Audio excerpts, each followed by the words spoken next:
मैं आज जल्दी उठा हूँ। I woke up early today. अब बिस्तर से उठने का समय है। It's time to get out of bed. मुझे अपना कंबल तह कर देना है। I should fold my blanket.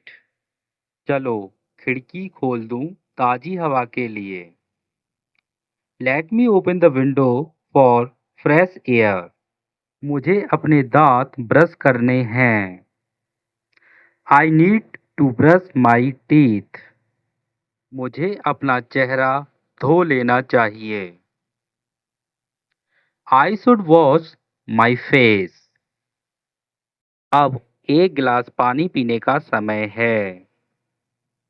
It's a time for a glass of water.